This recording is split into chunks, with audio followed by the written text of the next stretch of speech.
you doing? This is the guy from Pittsburgh. Well, I've always believed in alternate realities and maybe even alternate people.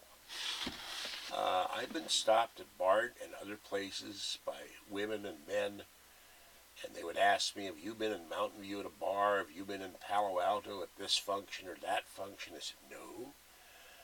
And there was a guy running around, looks just like you, and we talked to him. He sounds like you, dressed like you. And I said, I have no idea. I didn't. At the time they would ask me this things 5, 6, 7 years ago, didn't even have a car. So I don't know what's going on with that. And even my own girlfriend said there's a local store here, Safeway, where there's a guy working there who looks like my double. So I think we have doubles out there. I don't know why we do, doppelgangers, whatever you want to call them. But one alternate reality in my life was I've always been interested in computers. I used my first computer at the age of 8. I was in the Pentagon, and that's another story. And by the way, someone asked me on Belgab and Hello Belgabbers, why didn't I have my Christian dinner? Well, we went to a function, and there were just hordes of people there. And I didn't wear my boot because I thought you would go in and sit and have the dinner, and the line wasn't moving after half an hour. We went home. And there's no presents under the tree. I have a little tree in the closet. I didn't drag it out with all kinds of little lights and little candy canes and little ornaments on it and little packages. It's got tinsel and it lights up. But I didn't dare drag it out this year. There's a lot of room to see it. But Kathy and I will do our presents next week when we get money. She wants something for me, and I want just long underwear. Bottoms, because I'm freezing out in the living room all the time. But she wants something that costs $50, and I'll buy it for her because I love her. But anyway, to go back to what I'm talking about, I used to hang around computer stores in the 70s. The Byte Shop, CompuWorld, Apple, various stores that sold Apple computers. I attended the meetings of Homebrew, got driven down there with friends in Palo Alto, saw the Apple I displayed. It was for sale in a store for $666 and change. And now they're going for hundreds of thousands of dollars, and there's only about 50 of them left in the world. Met Steve Jobs, met Wozniak, used to talk to both of them at functions. Woz is a sweetheart. I love Steve Wozniak. He's a nice guy. One of the great nice guys in the world. And at these other functions, like the West Coast Computer Fair, there'd be Nolan Bushnell of Atari.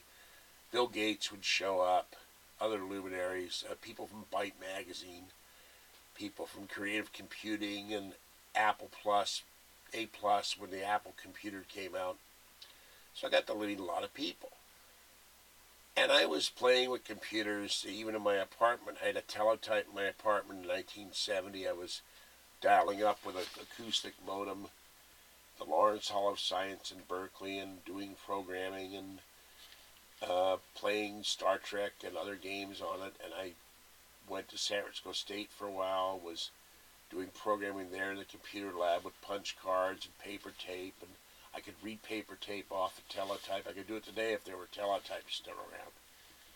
So I meet Bill Gates, and we start talking about computers. And it's not, I'm talking to he wasn't that famous back then in November of 1975. He wrote a language for the Altair computer, the 8800, and there it is. And the out with Santa, hello Santa, and they were working out of a company in Albuquerque, New Mexico. So Bill Gates says, you know all about computers. We're starting this new company. We don't have any money yet. We go public in 3 months. Everybody will get stock. Come to work for me. We're all sleeping on couches and eating pizza all the time. We're staying up all night coding. So I said, okay, what do I do? And he said, well, just get a hold of me, da-da-da-da. So, but I'm living with my mother.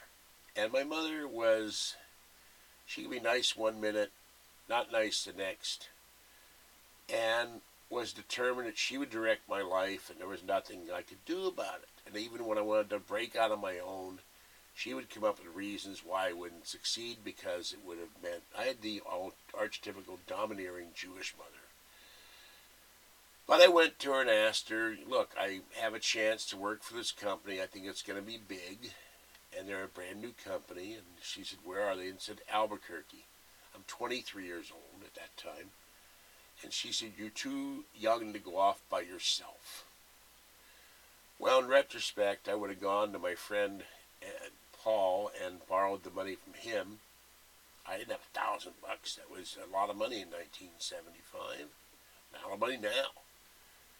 I would have gotten an apartment or a room or something in Albuquerque and lived in that for the 3 months they got the stock options. And once all those guys got stock options, and there's a limit time on when they can actually sell those on, stock exchange rules. But then they became rich selling the stock options, buying and selling and trading them, even though they're insiders. Steve Ballmer became rich. Other guys at Microsoft became rich. I think there were about 18 billionaires created from that company, just like Facebook. But I had an idea to start my own mail service in the 70s when people in San Francisco were starting mail services and becoming rich. There was a space next to my apartment.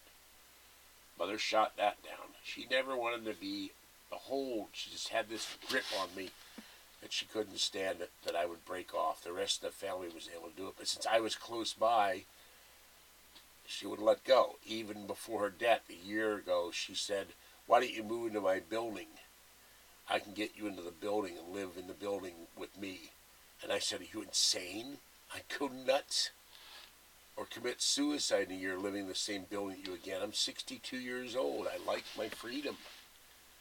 I'm not going to have you banging on my door every 5 seconds, riding your wheelchair down the hallway and telling me to come over. I'd have no privacy. I'd have no life. So, anyway, I was told to produce this video, and I'm kind of reluctant to do it. It sounds like I'm tooting my own horn, and I'm not. But I would see Bill Gates at functions later on, and I'd say, hi, Bill, how you doing? He'd say, okay, hi, George, how you doing? I'd say, well, you still rich? And he'd laugh, and I'd say, I'm still poor. And my mother, years later, would give me crap about working in gas stations and other places I worked, and I just would say 3 words, mother. I'd say, Bill Gates, mother, and she'd shut up, and she wouldn't bring it up again. So that's what I had to put up with. All right.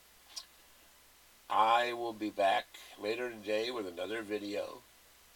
And a certain person online thinks he knows everything, and he doesn't. And he asked me to put videos on another website. And when I did, they said, you're not allowed to put your own videos on this website. So I wish he would knock it off. And if he sees this, I don't care at this point. He sends me these emails with everything in caps and screaming at me that he knows what he's doing, and he doesn't know everything. Nobody knows everything. I don't know everything. And they were very nice about it. They could have kicked me off their board. So I said, I figured this was going to happen. I wrote the administrator a note saying, I'm being pressured to do this by someone, and I figured this was against your rules, but he claims he knows everything to direct my quote, end quote, career. And I talked to Area 51 drone of Belgab, and he's working on the software and the hardware to get our podcast going. So that's going to happen soon. So I will be doing that. The videos, the couple videos I just did, and this one are in Belgab. They're on my Guy from Pittsburgh Paranormal Forum, and they're on my blogs. So watch them, and already another guy from the Pittsburgh Paranormal Group has favorited my video about Snooky the Cat on that forum, and please donate it to my PayPal account on the Guy from Pittsburgh forum at http://theguyfrompittsburgh.boardhost.com so I can produce better videos, get new shirts and equipment, and work toward getting the podcast going, a new website, and eventually my own radio show. And so I will catch you next time. Free Art Bell, and have a great day. Bye-bye.